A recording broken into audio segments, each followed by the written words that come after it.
Halo semuanya, kali ini di kelompok kami kita akan membahas pengertian tentang apa itu surat. Dan pengertian ini disusun oleh Yosafat Yoga Destama, Jeremy Monar Saragi, dan Salsabila Amalia. Yang pertama-tama, kita harus mengetahui dahulu apa itu surat. Dan surat adalah sarana komunikasi untuk menyampaikan informasi dari suatu individu kepada individu lain dengan tertulis.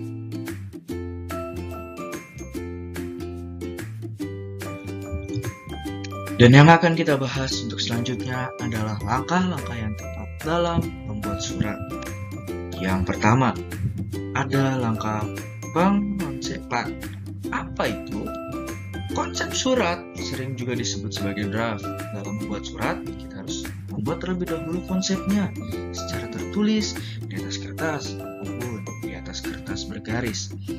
Adapun hal yang harus dilakukan untuk membuat konsep surat tersebut adalah yang pertama, menentukan bentuk surat, menentukan bagian-bagian dari surat tersebut, menentukan tema, menguraikan tema, dan membuat salam dari surat tersebut. Dan untuk langkah kedua, jika kita ingin membuat surat resmi, kita harus mendapat persetujuan dari atasan. Apa itu? Mendapat persetujuan dari atasan adalah jika sebagaimana proses pengonsepan telah selesai, bagian administrasi akan menuliskan secara rapi, lalu kemudian disampaikan kepada atasan untuk mendapat persetujuan.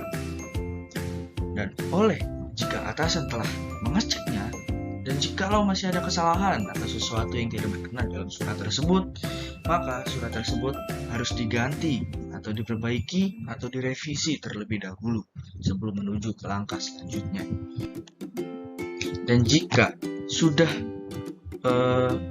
lolos dari pengecekan atasan tersebut, maka langkah selanjutnya adalah mengetikkan surat.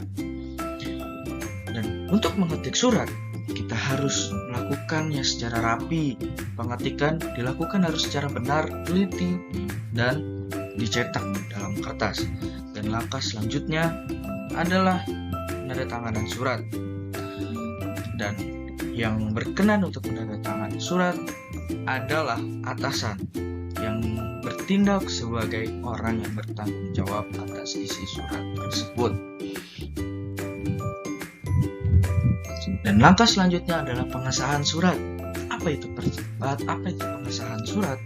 Pengesahan surat adalah surat yang sudah disetujui atau ditandatangani oleh penanggung jawab atau atasan, selanjutnya akan diberi stempel atau cap sebagai bukti sahnya.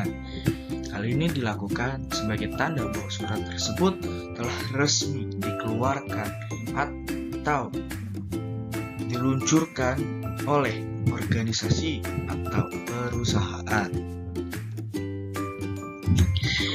Dan langkah selanjutnya atau langkah terakhir adalah pengiriman surat.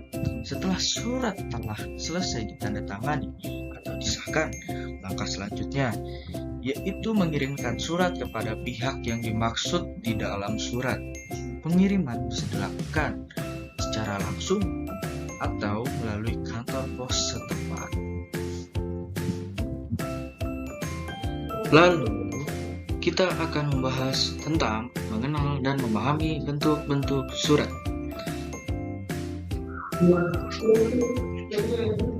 Surat terdapat 4 bentuk, yaitu 1. Surat pribadi, surat dinas, surat niaga, dan surat resmi. Mari kita bahas satu persatu dari bentuk-bentuk surat tersebut. Yang pertama, ada surat pribadi. Surat pribadi adalah suatu bentuk alat komunikasi tertulis yang dibuat oleh seseorang yang akan diberikan kepada orang lain, yang dimana pesan yang ada di dalam surat tersebut atau isi dalam surat tersebut adalah kepentingan yang bersifat pribadi. Ciri-ciri dari surat pribadi yaitu yang pertama, ada unsur pembukaan, isi, penutup, nama pengirim, dan tanda tangan. Dan yang kedua, dalam surat pribadi menggunakan bahasa santai atau bebas, tetapi tetap sopan dan harus santun. Yang ketiga, tidak terdapat kepala surat atau kop surat. Dan yang keempat, tidak dilengkapi dengan nomor surat. Selanjutnya, ini adalah unsur surat pribadi. Yang pertama di bagian atas, di Bandung 23 April 2007 itu adalah tempat dan tanggal surat. Dan yang kedua ada alamat surat. Yang ketiga adalah berisi salam pembuka. Lalu yang keempat ada kalimat pembuka. Dan yang kelima sudah pasti isi dari surat tersebut. Dan yang keenam adalah penutup surat.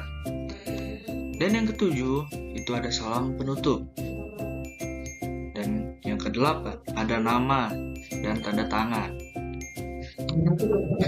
Lalu kita akan membahas surat dinas. Apa itu surat dinas? Yaitu suatu bentuk komunikasi tertulis yang bersifat resmi yang dibuat oleh sebuah pihak, instansi atau lembaga, yang dimana surat tersebut berisi hal-hal yang tentu saja berhubungan dengan kepentingan dinas. Lalu ada fungsi surat dinas. Fungsi surat dinas antara lain yang pertama, surat tersebut digunakan sebagai sarana dalam menyampaikan informasi ataupun pemberitahuan. Lalu yang kedua, dengan adanya surat dinas dapat digunakan sebagai bukti dalam bentuk dokumen. Yang ketiga, surat ini dapat digunakan sebagai acuan dalam menjalankan suatu pekerjaan. Dan yang keempat, sudah tentu sebagai alat pengingat. Ciri-ciri dari surat dinas. Yang pertama, memiliki kop surat. Yang kedua, ada paragraf pembuka, isi, dan penutup. Yang ketiga, terdapat salam pembuka dan tentunya salam penutup. Yang keempat, mempunyai nomor surat, tanggal surat, lampiran surat, perihal, dan alamat tujuan jika tersedia. Yang kelima, terdapat stempel dan tanda tangan instansi. Yang keenam, menggunakan bahasa yang singkat, jelas, dan mudah dipahami. Berikut adalah unsur-unsur dari surat dinas. Yang di bagian pertama, kita bisa lihat ada kop surat. Tempatnya berada di bagian atas. Dan yang kedua, ada tempat dan tanggal surat. Yang ketiga, ada nomor, lampiran, dan perihal. Yang keempat, tentunya ada alamat surat.